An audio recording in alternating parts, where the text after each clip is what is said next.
जय हिंद साथियों, मैं विष्णु आप सभी का बहुत बहुत स्वागत करता हूं आपके परिवार में। सो फ्रेंड, आज की वीडियो में हम स्टार्ट कर रहे हैं क्लास 9 मैथ। और क्लास 9 मैथ का जो चैप्टर नंबर फर्स्ट है वो आज की वीडियो में हम देखेंगे, एकदम बेसिक के साथ देखेंगे। और प्रश्नावली 1.1 को आज की वीडियो में सॉल्व भी करने वाले हैं। जैसा कि आपको अच्छे से मालूम है कि हमने पिछले वीडियो में पहले चैप्टर के बेसिक को हमने सीखा और कंसेप्ट को भी हमने कुछ बताया। आइए उसी को हम फिर से पेज के माध्यम से, मैं तो उस समय फेस टू फेस आपको समझाया, लेकिन आइए पेज के माध्यम से हम क्या करते हैं उसे फिर से समझने का प्रयास करते हैं। ठीक है, तो आपका जो पहला चैप्टर है, चैप्टर का नाम है आपके पहले वास्तविक संख्याएं। हमें जो पढ़ना है वो हमें कौन सा चैप्टर पढ़ना है? हमें पढ़ना है वास्तविक संख्याएं। ये है आपका चैप्टर नंबर फर्स्ट।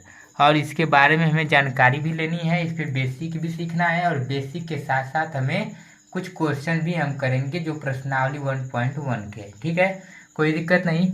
तो हमने आपको बताया था कि पिछले वीडियो में जो बताया था प्राकृतिक संख्याएं, अगर आपने वो वीडियो अभी तक नहीं देखा है तो उसका लिंक मैं डिस्क्रिप्शन बॉक्स में डाल दूंगा, वहाँ जाके आप उसे वॉच कर लीजिएगा। वहाँ पे मैंने फेस टू फेस समझाया है। इसके बाद मैं यहाँ पे पेज के माध्यम से भी आपको समझाऊंगा। फिर इसके बाद हम क्या करेंगे, आगे के क्वेश्चन को कर लेंगे। ठीक है, तो कोई दिक्कत नहीं है। देखिए, सबसे पहले जो हम समझेंगे वो समझेंगे प्राकृतिक संख्या।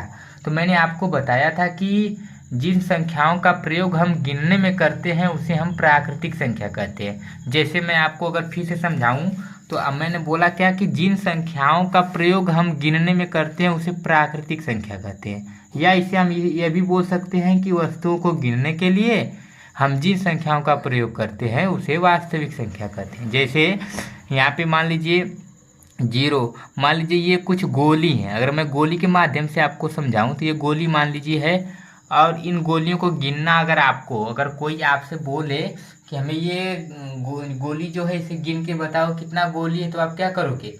आप इसे गिनोगे, और जब गिनोगे तो आप क्या करोगे? एक संख्या का प्रयोग करोगे गिनने में। जैसे अगर मैं इसे गिनूंगा तो बोलूंगा 1 2 3 4 5 6 7, ऐसे ही गिनेंगे हम। गिनेंगे ना, तो यही जो हम संख्याएं प्रयोग कर रहे हैं गिनने में, इसे ही हम प्राकृतिक संख्या कहते हैं। ठीक है, प्राकृतिक संख्या किसे कहते हैं? तो इस तरह से हम बोल सकते हैं ना कि जितनी भी गिनती होती है सब क्या होती है?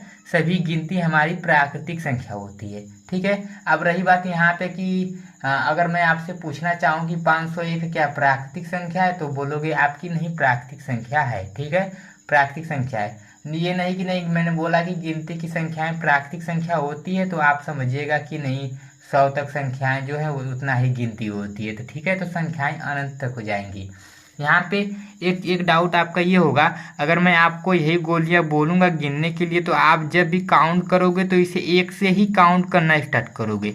ये तो नहीं ना करोगे नहीं कि 0 1 2 3 4 5, ऐसे जीरो से तो नहीं गिनना स्टार्ट करोगे। जब भी गिनना स्टार्ट करोगे आप एक से गिनना स्टार्ट करोगे। ठीक है, तो यानी कि प्राकृतिक संख्याएं जो होंगी हमारी वो कहाँ से शुरुआत होंगी? एक से शुरुआत होंगी, न कि जीरो से।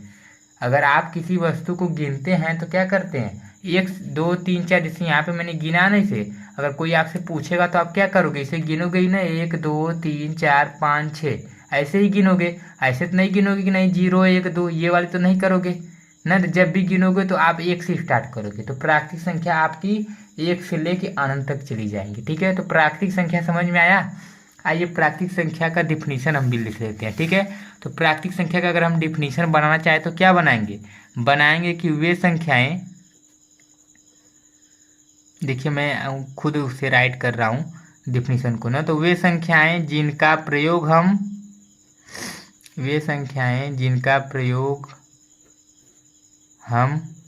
गिनने में करते हैं, वे संख्याएं जिनका प्रयोग हम गिनने में करते हैं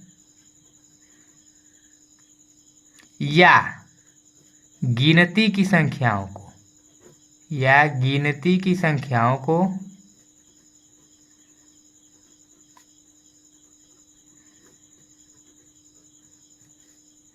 प्राकृतिक संख्या कहते हैं।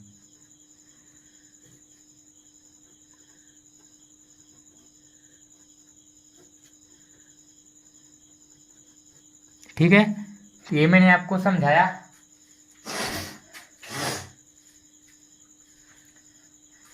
यही मैंने आपको समझाया। ठीक है, अगर हम इसका जैसे में देखें, अगर जैसे में अगर हमें समझना हो कि प्राकृतिक संख्या तो क्या हो जाएगा, 1 हो जाएगा, 2 हो जाएगा, 3 हो जाएगा, 4 हो जाएगा, 5 हो जाएगा, इसी प्रकार आगे सभी संख्याएं हो सकती है। ठीक है, तो समझ में आया आपको प्राकृतिक संख्या, कोई दिक्कत नहीं। ठीक है, अब जब प्राकृतिक संख्या हम लोग समझ चुके तो अब प्राकृतिक संख्या के बाद बारी जो आई वो आई पूर्ण संख्या। अब देखिए ये पूर्ण संख्या क्या है। देखिए जब वो वैज्ञानिक लोग थे तो संख्याओं को डिवाइडेशन किए, संख्याओं को उन्होंने बांटना स्टार्ट किया। तो संख्याओं को जो बांटना स्टार्ट किया तो सबसे पहले उन्होंने क्या किया कि प्राकृतिक संख्या बनाया। और जब सबसे पहले प्राकृतिक संख्या बनाया तो उसमें उन्होंने क्या किया कि 1 2 3 4 5 6 से स्टार्ट किया, सभी गिनती की संख्याओं को प्राकृतिक संख्या में रख दिया, यही किया। ठीक, इसके बाद उन्होंने क्या किया कि उनको समझ में आया कि अभी जीरो बचा है हमारा, जीरो को भी हमें शामिल करना होगा, क्योंकि हमने इसमें जीरो को शामिल अभी तक नहीं किया है, तो जीरो को भी हमें शामिल करना होगा। तो उन्होंने एक नया संख्या बनाया और उस संख्या को उन्होंने क्या कहा, पूर्ण संख्या कहा कि नहीं अब हम एक नया संख्या बनाएंगे और उसमें जीरो को भी रखेंगे, क्योंकि जीरो भी एक क्या करता है, बहुत ही महत्वपूर्ण भूमिका निभाता है ना। जीरो अगर हमें 10 लिखना हो तो एक जीरो करना होता है तो जाके 10 बनता है। जीरो एक ऐसी संख्या है जिसका वैल्यू बहुत बड़ा हो सकता है, इसे जीरो ही ना माने ना। अगर किसी के पीछे अगर हम जीरो को रखेंगे तो उसकी वैल्यू बढ़ती चली जाएगी। अगर हम एक के पीछे जीरो लगाएंगे तो 1 से 10 होगा, 10 से 100, 100 से 1000, 10,000, ऐसी संख्याएं बढ़ती चली जाएंगी ना। तो जीरो को हम हल्के में ना ही ले तो ठीक है। ठीक है, तो यहाँ पे अगर हम पूर्ण संख्या लिखे तो पूर्ण संख्या का डिफिनीशन हम बना सकते हैं कि जब हम प्राकृतिक संख्या में, जब हम प्राकृतिक संख्या में, मैं आपको फिर से समझाऊंगा, टेंशन मत लीजिए, पहले आप यहाँ पे समझिए। जब हम प्राकृतिक संख्याओं में, जब हम प्राकृतिक संख्याओं में जीरो को भी शामिल कर दें, जब हम प्राकृतिक संख्याओं में जीरो को भी शामिल कर दें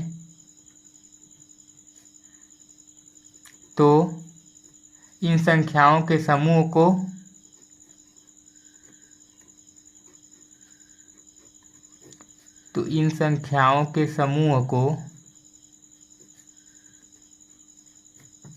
पूर्ण संख्याएं कहते हैं।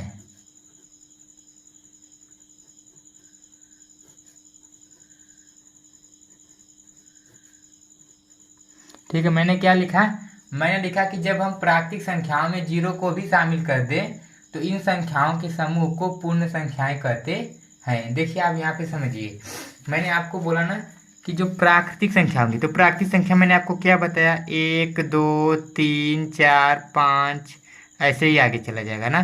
तो ये प्राकृतिक संख्या हो गई। तो मैंने बोला कि इसमें क्या करना है, जीरो को भी शामिल करना है। यानी अगर जीरो को भी शामिल कर देंगे तो क्या हो जाएगी, ये संख्या जो हमारी बन जाएगी पूरी, ये क्या बन जाएगी, हमारी पूर्ण संख्या बन जाएगी। ठीक है, समझ में आया। यहाँ पे एक चीज़ और हमें सीखने को मिला कि अगर मैं आपसे पूछूं कि क्या सभी प्राकृतिक संख्याएं पूर्ण संख्या हो सकती हैं, कि मैंने आपसे क्या पूछा कि क्या सभी प्राकृतिक संख्याएं पूर्ण संख्या हो सकती है, तो आप क्या कहेंगे कि हाँ हो सकती है। देखिए यहाँ पे इसमें ये पूर्ण संख्या में प्राकृतिक संख्याएं आ गई कि नहीं, तो यही तो प्राकृतिक संख्या है, हमने अभी पढ़ा है यहाँ पे, यही ना पढ़ा है हमने।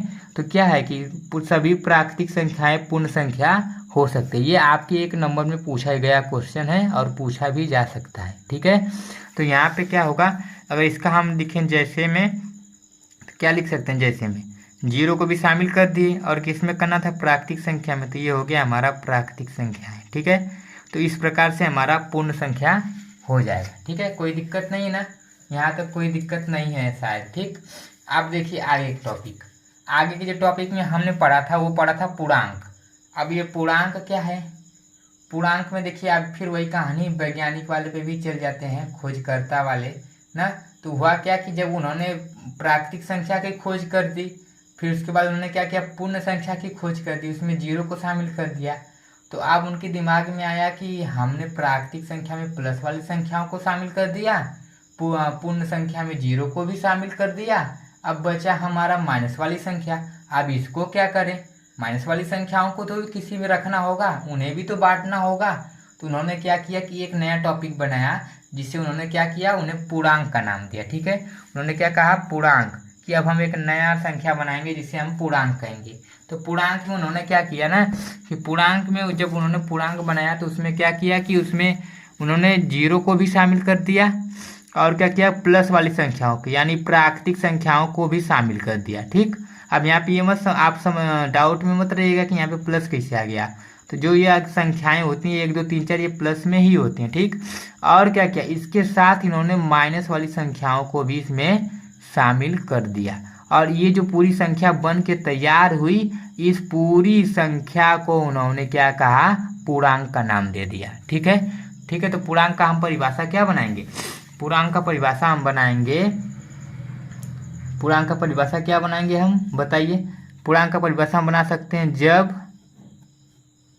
प्राकृतिक संख्या,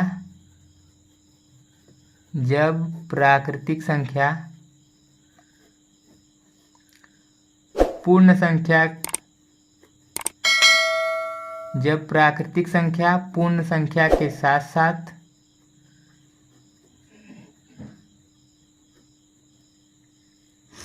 ऋणात्मक वाली संख्याओं को भी शामिल कर दिया जाए, ऋणात्मक वाली संख्याओं को भी शामिल कर दिया जाए,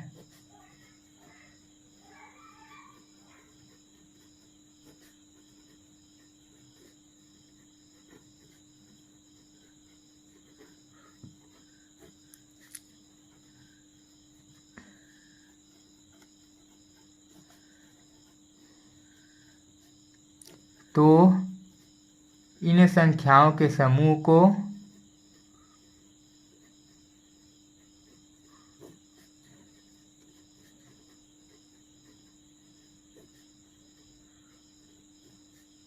पूर्णांक कहते हैं।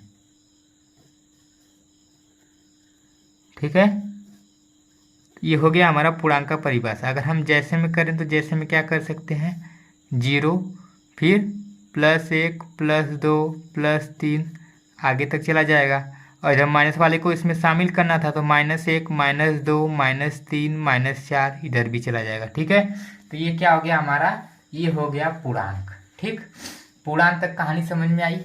अब इसके बाद क्या है, परिमेय संख्याएं। देखिए फिर कहानी आती है हम वैज्ञानिक वाले पे ही, खोजकर्ता वाले पे। तो उन्होंने क्या किया कि प्लस वाली संख्याओं को शामिल कर दिया, जीरो को भी शामिल कर दिया, माइनस वाली संख्याओं को शामिल कर दिया, तो बचा क्या, भिन्न वाली संख्याएं बची। तो उन्होंने क्या किया कि भिन्न वाली संख्याओं को भी शामिल करने का प्रयास किया और उसे उन्होंने एक नया नाम दिया जिसे हम कहेंगे परिमेय संख्याएं। ठीक है, तो परिमेय संख्याएं में उन्होंने क्या किया कि इसमें भिन्न वाली संख्याओं को शामिल कर दिया। ठीक, और उन्होंने क्या नाम रखा, परिमेय संख्याएं रखा। तो परिमेय संख्या की परिभाषा हम क्या बना सकते हैं, परिमेय संख्या की परिभाषा अगर हम बनाना चाहें तो क्या बना सकते हैं कि देखिए परिमेय संख्या की परिभाषा में सबसे पहले जानिए कि परिमेय संख्या में होगा क्या। परिमेय संख्या में भिन्न वाली संख्याएं आएंगी। ठीक है, तो क्या लिख सकते हैं परिमेय संख्या की परिभाषा की, वे संख्याएं जिन्हें अंश बटा हर के रूप में लिख सकते हैं, जिसे अंश बटा हर के रूप में लिख सकते हैं, हर के रूप में लिख सकते हैं,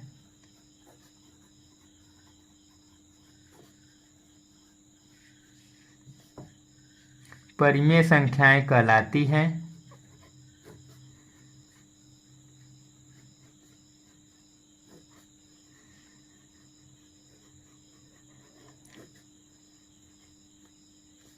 जहाँ P और Q यानी P मान लीजिए यहाँ पे अंश, जहाँ अंश और हर, जहाँ अंश और हर क्या है, पूर्णांक है। ठीक है, मैं अभी आपको समझाऊंगा। जहाँ अंश और हर पूर्णांक है तथा Q is not equal to 0। ठीक है, यहाँ पे मैं आपको समझाता हूँ। देखिए मैंने बोला क्या कि वे संख्याएं जिन्हें अंश बटा हर के रूप में लिख सकते हैं परिमेय संख्याएं कहलाती हैं। जहाँ P और Q पूर्णांक करना चाहिए, अंश और हर क्या रहना चाहिए, पूर्णांक करना चाहिए। जैसे मान लीजिए अगर मैं 4/6 लिख दूँ, ठीक, तो ये हमारी कौन सी संख्या कहलाएगी? परिमेय संख्या कहलाएंगी। परिमेय संख्या क्यों कहलाएगी? क्योंकि यहाँ पे ये जो 5 है ये पूर्णांक है, ये जो 4 है ये पूर्णांक है, और ये जो 6 ये भी पूर्णांक है। पूर्णांक का हमने डिफिनीशन क्या पढ़ा कि उसमें 0 भी शामिल होगा, प्लस वाली संख्याएं भी शामिल हो जाएंगी, माइनस वाली संख्याएं भी शामिल हो जाएंगी, तो हमारी क्या पूर्णांक कहलाएंगी। तो वही बोल रहा है कि अंश भी पूर्णांक का रहना चाहिए, हर भी पूर्णांक का रहना चाहिए। परिमेय संख्या की परिभाषा में हमने क्या लिखा कि वे संख्याएं जिन्हें अंश बटा हर के रूप में लिख सकते हैं परिमेय संख्याएं कहलाती हैं, जहां p और q पूर्णांक है तथा q is not equal to 0। और ये जो हर है हमारा q यानी हर जो है ये 0 नहीं रहना चाहिए। ठीक है, अगर कोई आपसे पूछे कि 4/0 परिमेय संख्या है तो आप कहोगे 4/0 परिमेय संख्याएं नहीं है, क्योंकि यह एक अपरिभाषित मान देगा हमें। ठीक, और जो कि परिमेय संख्या नहीं हो सकती। ठीक है, तो नीचे 0 नहीं रहना चाहिए और अंश पूर्णांक रहना चाहिए, हर भी पूर्णांक रहना चाहिए। ठीक है, ऊपर 0 हो सकता है। आपके लिए क्वेश्चन बन सकता है कि क्या 0 एक परिमेय संख्या है? तो आप बोलोगे हाँ 0 एक परिमेय संख्या है, क्योंकि 0 को हम अंश बटा हर के रूप में लिख सकते हैं। अब 0 के नीचे कुछ नहीं तो हम इसे 1 कर सकते हैं, तो ये हमारा पूर्णांक है, ये भी पूर्णांक है, लेकिन हर में तो 0 नहीं है ना। कंडीशन क्या दिया? कंडीशन यही दिया कि हर में 0 नहीं रहना चाहिए। तो हम कहाँ पे हर में 0 किए हैं? नहीं ना किए हैं। तो यहाँ पे जो 0 होगा हमारा वह परिमेय संख्या हो जाएगा। ठीक है, तो परिमेय संख्या समझ में आया, कोई दिक्कत नहीं ना। ठीक है, जैसे में ले सकते हैं हम प्लस वाली संख्याओं को छोड़ो, हम माइनस वाली संख्याओं को भी ले सकते हैं। जैसे मान लीजिए -4/5, तो -4/5 आपका एक परिमेय संख्या है, क्योंकि ये भी एक पूर्णांक है, ये भी एक पूर्णांक है। ठीक है, और हर इज नॉट इक्वल टू 0 भी है, हर 0 भी नहीं है। ठीक है, तो ये हमारा परिमेय संख्या हो जाएगा। लेकिन अगर यहीं पे हमें पूछा जाए कि नहीं 4/0 परिमेय संख्या है कि नहीं, तो ये 4/0 परिमेय संख्या नहीं होगी। ठीक है, यहाँ पे एक और चीज़ है, अगर कड़ी में 5 आपसे कोई पूछे कि परिमेय संख्या है तो आप कहोगे कड़ी में 5 परिमेय संख्या में नहीं है। क्यों नहीं है? इसलिए नहीं है क्योंकि परिमेय संख्या में हमें अंश भी पूर्णांक चाहिए, हर भी पूर्णांक चाहिए। तो यहाँ पे देखिए पूर्णांक में सिर्फ प्लस वाली संख्या है, माइनस वाली संख्या है, 0 है। तो यहाँ पे जबकि कड़ी में दिया है तो यह हमारी परिमेय संख्या नहीं होगी। ठीक है, तो परिमेय संख्या आशा है कि आपको अच्छे से समझ में आया होगा। परिमेय संख्या मैं जो समझा रहा हूँ आपको समझ में आया होगा। ठीक है, चलिए अब आगे चलते हैं, आगे के टॉपिक को देखते हैं। ठीक है, तो आगे में हाँ अगर हम अगला संख्या पढ़ना चाहें तो अगली संख्या जो हमें पढ़ना है वो पढ़ना है अपरिमेय संख्या। तो परिमेय संख्या हमने पढ़ लिया, जस्ट इसका विपरीत क्या होता है? हमारा अपरिमेय संख्या होता है। तो अपरिमेय संख्या का परिभाषा हम क्या कर सकते हैं कि वे संख्याएं, अगर हम अपरिमेय संख्या लिखना चाहें तो क्या लिख सकते हैं? वे संख्याएं जिन्हें अंश बटा हर के रूप में नहीं लिख सकते हैं। ठीक है, जिन्हें अंश बटा हर के रूप में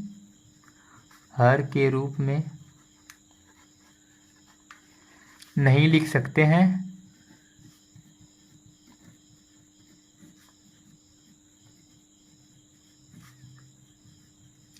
अपरिमेय संख्याएं कहलाएंगी। अपरिमेय संख्याएं कहलाएंगी।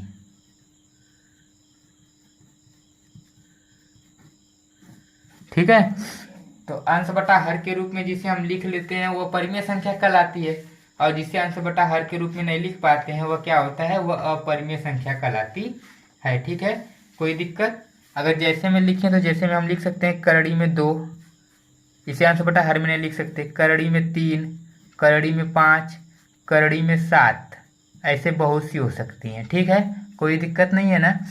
ठीक है, अगर यहाँ पे एक चीज़ आ जाए, देखिए यहाँ पे समझिए, जैसे करड़ी में 4 कोई पूछे आपका परिमेय संख्या है कि नहीं, तो आप कहोगे कि करड़ी में 4 परिमेय संख्या नहीं है।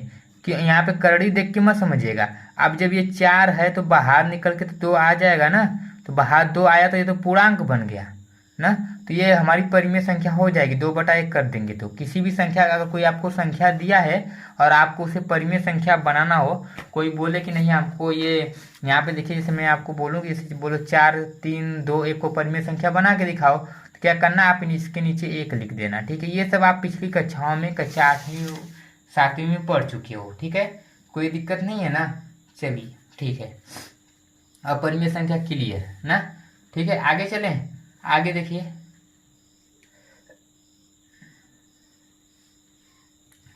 आगे जो संख्याएं हमें पढ़नी है वास्तविक संख्याएं। तो आप देखिए जो मेन टॉपिक है जिसके लिए हम लोग अभी तक पापड़ बेलते चले आ रहे हैं वो संख्याएं हमें पढ़नी है। तो अपरिमेय संख्या का अगर हम एक डिफिनीशन लिखना चाहें तो हम लिख सकते हैं यहाँ पे कि अपरिमेय संख्या बराबर, सबसे अच्छा आप लिख लीजिए ऐसे, अपरिमेय संख्या बराबर करड़ी में धनात्मक पूर्णांक, क्या होना चाहिए, करड़ी में धनात्मक पूर्णांक होना चाहिए जो पूर्ण वर्ग न हो, जो पूर्ण वर्ग न हो। ठीक है, क्योंकि अगर वो पूर्ण वर्ग होगा तो बाहर निकल के चला आएगा तो पूर्णांक बन जाएगा। ठीक है, तो पूर्ण वर्ग नहीं रहना चाहिए। ठीक है, तो यहाँ पे अब चलिए वास्तविक संख्या, वास्तविक संख्याएं देखिए अब क्या होंगी। हम लोगों ने अब तक जितनी भी संख्याएं पढ़ी, प्राकृतिक संख्या से लेके अपरिमेय संख्याएं तक, सभी को अगर हम आपस में मिला देंगे तो सभी संख्याएं हमारी वास्तविक संख्याएं कहलाएंगी। ठीक है, जो कि हमारा आज का रियल टॉपिक है और उसे पढ़ने के लिए हमने इतनी संख्याओं के बारे में पढ़ा। ठीक है, तो यहाँ पे वास्तविक संख्या क्या हो जाएगी, परिमेय संख्या, परिमेय संख्या में देखिए सभी संख्याएं आ जाएंगी, परिमेय संख्या और अपरिमेय संख्या, परिमेय संख्या और अपरिमेय संख्या का समूह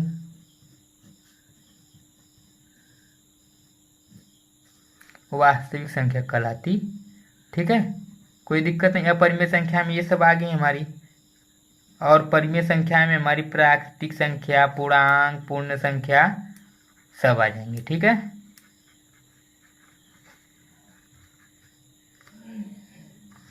ठीक है ना, कोई दिक्कत नहीं यहाँ तक। चलिए ठीक है, अब यहाँ तक तो आपको समझ में आया। अब आगे की बात है कि दो, अगली जो हमें करनी है वो करना है दो परिमेय संख्याओं के बीच n परिमेय संख्याएं ज्ञात करना, जो कि हमारे एक्सरसाइज में भी दिया गया है और हमें ये क्वेश्चन हमारे एग्जाम में भी आता है। ठीक है, आपको दो परिमेय संख्याएं दी जाएगी और पूछा जाएगा कि इनके बीच में 5 परिमेय संख्या निकाल के दिखाओ, इनके बीच में 4 परिमेय संख्या निकाल के दिखाओ, 6 परिमेय संख्या निकाल के दिखाओ। ठीक है, जब ऐसी कोई क्वेश्चन आएगा आपके लिए, मैं अभी आपको बेसिक समझा रहा हूँ, आप टेंशन मत लीजिए, आप बेसिक आ जाएगा ना, ऑटोमेटिक एक्सरसाइज को आप खुद करोगे। ठीक है, तो एक्सरसाइज बस आपको ये बेसिक समझाने के बाद मैं एक्सरसाइज पे ही आपको लेके जाने वाला हूँ। ठीक है, ज़्यादा परेशान होने की दिक्कत नहीं है। ठीक है, यहाँ पे देखिए तो क्या करना है, दो परिमेय संख्याओं के बीच हमें n परिमेय संख्याएं ज्ञात करना है। तो मान लीजिए कि जब भी आपको दो परिमेय संख्याएं दी रहेगी और उनके बीच में जो परिमेय संख्याएं पूछी जाएगी तो आपको कुछ स्टेप फॉलो करना होगा। जैसे में पहला स्टेप आपको क्या करना होगा कि उनका हर समान करना होगा। क्या करना होगा, हर समान करना होगा। वो कैसे होगा मैं आपको अभी बताऊंगा, हर समान करना होगा। ठीक, सबसे पहले आप क्या करेंगे, उसके हर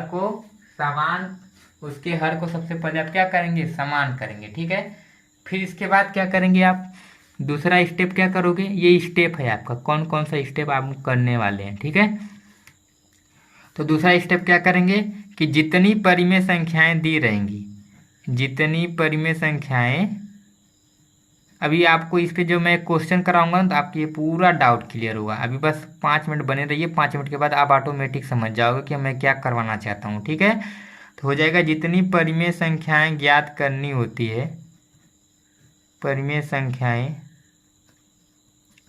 ज्ञात करनी होती है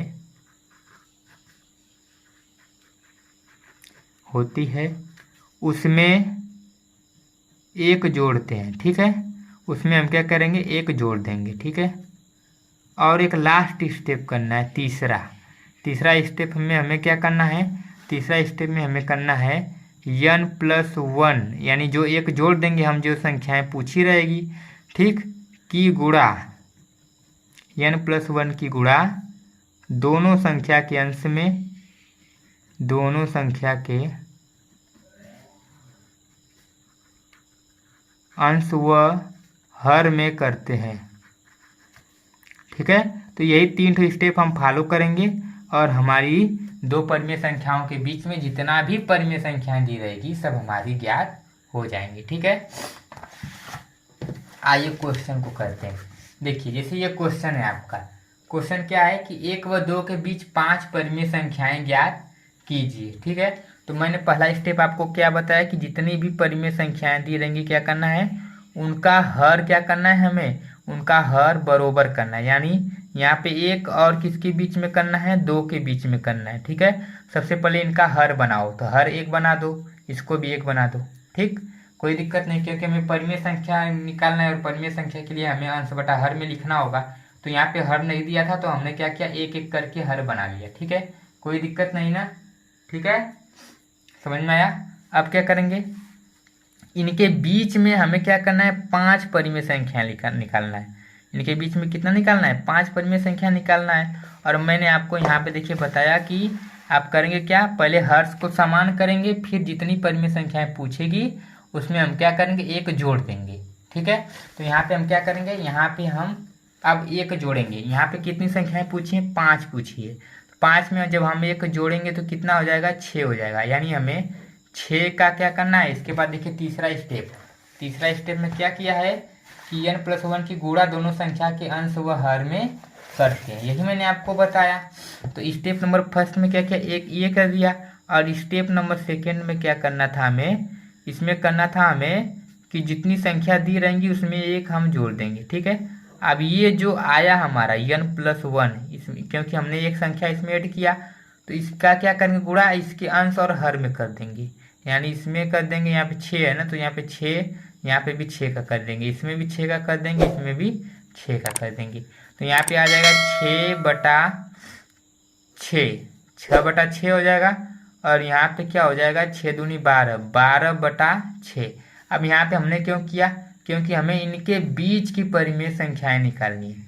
इनके बीच की परिमेय संख्याएं हमें निकालनी है। और कितनी बतानी है, 5 परिमेय संख्याएं हमें बतानी है। ठीक, तो यहाँ पे हमने स्टेप तीसरा क्या किया हमने कि जितनी संख्याएं पूछी रहेंगी एक बढ़ा के उसके अंश और हर में मल्टीप्लाई कर देंगे। तो यहाँ पे इसका ये हो गया, इसका ये हो गया। अब इनके बीच में जो संख्याएं वो हमारे निकल के आ गई। कैसे निकल के आ गई, देखिए 6/6 है तो क्या हो जाएगा, इसके बाद 7/6, फिर 8/6, 9/6, फिर 10/6, 11/6, फिर यहाँ पे 12/6 है। तो ये जो संख्याएं हैं इनके बीच की ही तो संख्याएं हैं जो कि हमसे पूछा गया है कि 1 और 2 के बीच की 5 परिमेय संख्याओं को निकालिए। तो हमने देखिए 1 2 3 4 5 परिमेय संख्याओं को निकाल लिया जो कि हमारा आंसर है। ठीक है, तो समझ में आया कि मैंने पिछले वाला स्टेप आपको क्यों कराया। पिछले वाला स्टेप मैंने आपको इसीलिए करवाया। अब देखिए अगला क्वेश्चन इसी पे है। अगला क्वेश्चन क्या है कि 2/5 व 3/5 के बीच 6 परिमेय संख्याएं निकालनी है हमें। किसके बीच, 2/5 और 3/5 के बीच में हमें 6 परिमेय संख्या निकालनी है। ठीक है, इन दोनों के बीच में 6 परिमेय संख्या हमें बतानी है। ठीक, तो सबसे पहला स्टेप नंबर फर्स्ट हमारा जो करना है, हर को बराबर करना है। तो हर तो बराबर है, कोई दिक्कत नहीं है। ठीक, अब स्टेप नंबर दूसरा में क्या करना है हमें कि जितनी परिमेय संख्याएं पूछी है उसमें क्या करेंगे, हम एक जोड़ देंगे। यानी 6 में एक जोड़ेंगे 7। और फिर जो आएगा हमारा उसका मल्टीप्लाई हम अंश में भी कर देंगे, हर में भी कर देंगे। यहाँ पे भी अंश में करेंगे, हर में करेंगे। तो हमारी यहाँ पे क्या संख्या बनेगी, 7 दूना 14, 7×5 35। ठीक, और यहाँ पे 7 त्रिक 21, 7×5 35। ठीक, बस आपको क्या करना है, यही क्रम आगे बढ़ाते चले जाना है। 14/35 है तो क्या हो जाएगा, 15/35, फिर यहाँ पे 16/35, 17/35, 18/35, 19/35, 20/35। ठीक, और यहाँ पे 21/35 दिया गया है। और इनके बीच में 1 2 3 4 5 6 परिमेय संख्याएं निकल के हमारी आ गई, जो कि हमें क्वेश्चन में पूछा गया है कि 6 परिमेय संख्याएं ज्ञात कीजिए। ठीक है, तो इस प्रकार से क्वेश्चन जब आपका पूछा जाएगा कि 2 परिमेय संख्याओं के बीच में परिमेय संख्याओं को निकालो, तो आप ऐसे निकाल सकते हो। ठीक है, समझ में आया आपको अच्छे समझ में आ रहा है ना। अगर आपको अच्छे समझ में आ रहा है तो प्लीज़ वीडियो को लाइक कर देना। चैनल पे नहीं हो तो चैनल को सब्सक्राइब कर देना, क्योंकि इसी प्रकार के वीडियो मैं आपके लिए लेके आता रहूँगा। और आपकी इस चैनल पे 9 10 11 12 के यूपी बोर्ड एग्जाम की ज़बरदस्त तैयारी कराई जाएगी। ठीक है, और इसका PDF भी आपको मिलने वाला है। इसका फ्री PDF मिलेगा, उसका कोई भी चार्ज नहीं है, जिसके लिए आपको टेलीग्राम चैनल ज्वाइन करना होगा।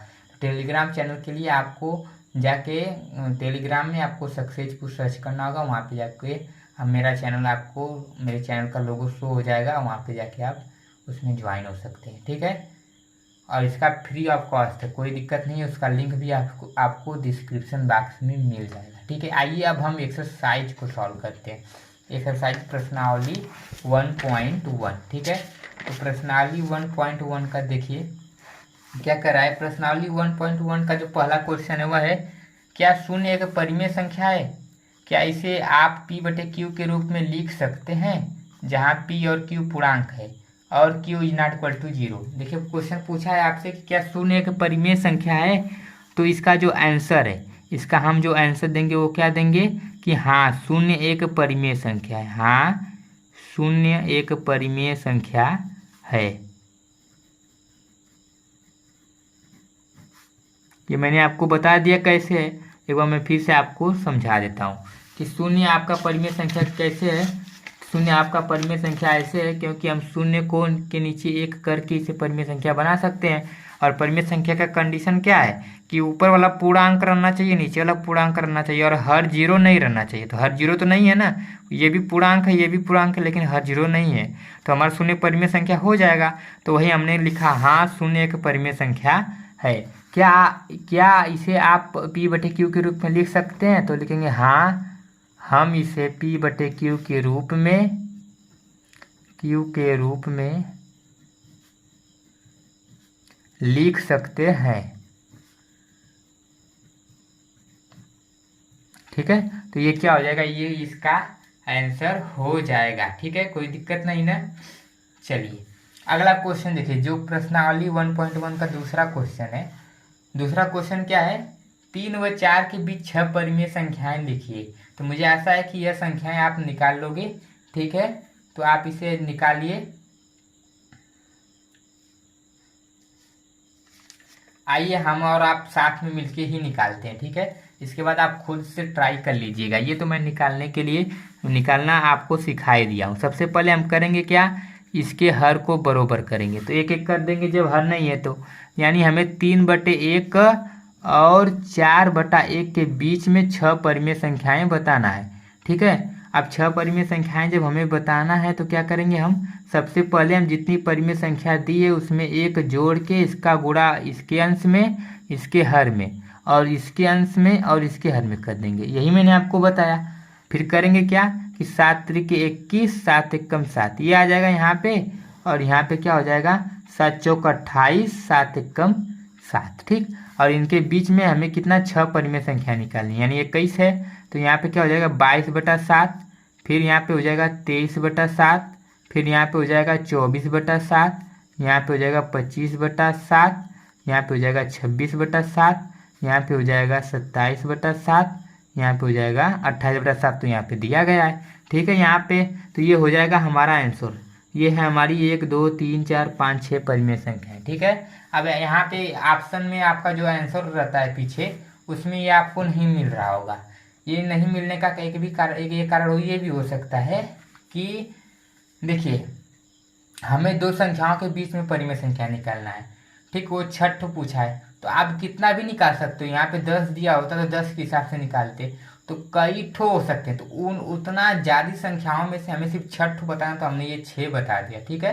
तो आपका आंसर मिल भी सकता है और नहीं भी मिल सकता है, लेकिन आपका ये आंसर कोई भी नहीं काटने वाला, यहाँ तक कि आपके स्कूल के टीचर भी नहीं काटने वाले। आपके पूरे आंसर सही होगा, ठीक है। कोई वो नहीं काटेंगे और वो देखेंगे कि नहीं हमने सही किया है, ठीक है।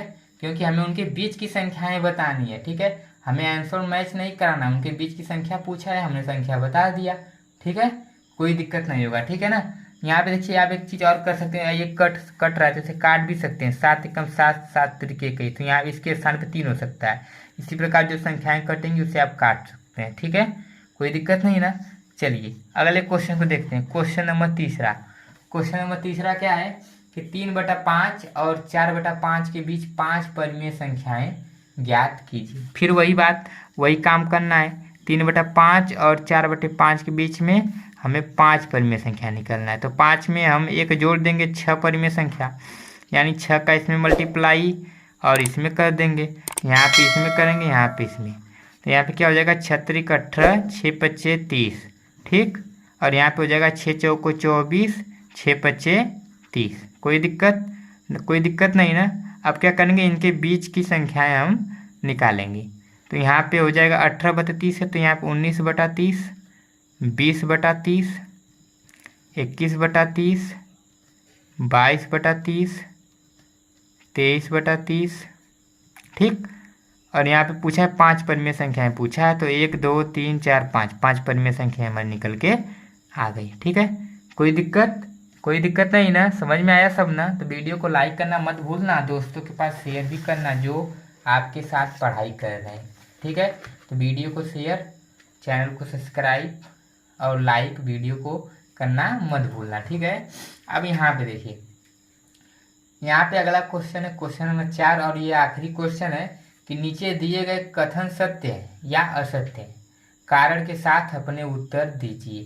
ठीक है, पहला क्या है कि प्रत्येक प्राकृतिक संख्या एक पूर्ण संख्या होती है। तो ये क्वेश्चन आप खुद बताओगे, बताओ कि प्रत्येक प्राकृतिक संख्या एक पूर्ण संख्या होती है कि नहीं।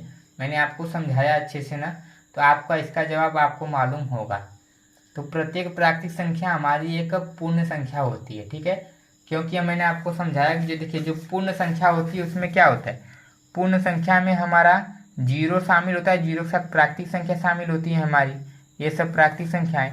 तो पूछा क्वेश्चन क्या है कि प्रत्येक प्राकृतिक संख्या एक पूर्ण संख्या होती है।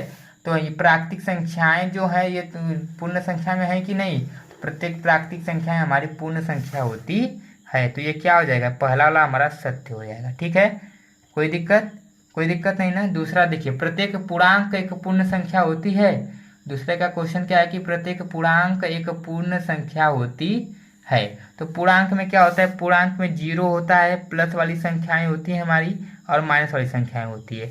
तो बोला कि प्रत्येक पूर्णांक एक पूर्ण संख्या होती है, और ये तो होगा पूर्णांक का। और पूर्ण संख्या में क्या होता है, 0 के साथ प्राकृतिक संख्याएं शामिल होती है हमारी। तो 0 के साथ प्राकृतिक संख्याएं पूर्णांक में आ गई कि नहीं, आ गई ना। तो क्या होगा, प्रत्येक पूर्णांक एक पूर्ण संख्या होगी। ठीक है, कोई दिक्कत नहीं ना। ठीक है, अब तीसरा देखिए, प्रत्येक परिमेय संख्या एक पूर्ण संख्या होती है। तो ये क्वेश्चन आप पे मैं छोड़ता हूँ, इस क्वेश्चन का जवाब आप खुद दीजिएगा। ठीक है, इसका जवाब आप खुद दीजिएगा, और मैं इसका आंसर खुद आपको नेक्स्ट वीडियो में अगली क्लास में मैं आपको जरूर बताऊंगा। ठीक है, तब तक के लिए आप इसका आंसर खुद निकालिएगा। ठीक है, तो इस प्रकार से हमारा प्रश्नावली 1.1 सॉल्व हो गया पूरे एकदम कंसेप्ट के साथ, और एक अच्छे तरह से हमने 1.1 को सॉल्व किया। और इसी प्रकार हम हर चैप्टर को एक बेहतर ढंग से कंसेप्ट के साथ पहले फेस टू फेस समझाएंगे, इसके बाद हमें ज़रूरत पड़ेगी तो हम पेज के माध्यम से आपको समझाएंगे, लेकिन बिना आपको समझाए हम कहीं नहीं जाने वाले हैं। ठीक है, तो चैनल को सब्सक्राइब करके बेल आइकन को प्रेस कर लो अगर आप यूपी बोर्ड एग्जाम की तैयारी कर रहे हो। और 9, 10, 11, 12 इन क्लास में अगर आपके कोई भी फ्रेंड हो, दोस्त हो, तो उन्हें इस चैनल के बारे में ज़रूर बताना, और उनके पास ये वीडियो भी शेयर करना। ठीक है, और उनसे बोलना चैनल को सब्सक्राइब कर लो, क्योंकि यहाँ पे यूपी बोर्ड एग्जाम की ज़बरदस्त तैयारी कराई जा रही है। ठीक है, सो तब तक के लिए बाय बाय, हम मिलेंगे नेक्स्ट वीडियो में।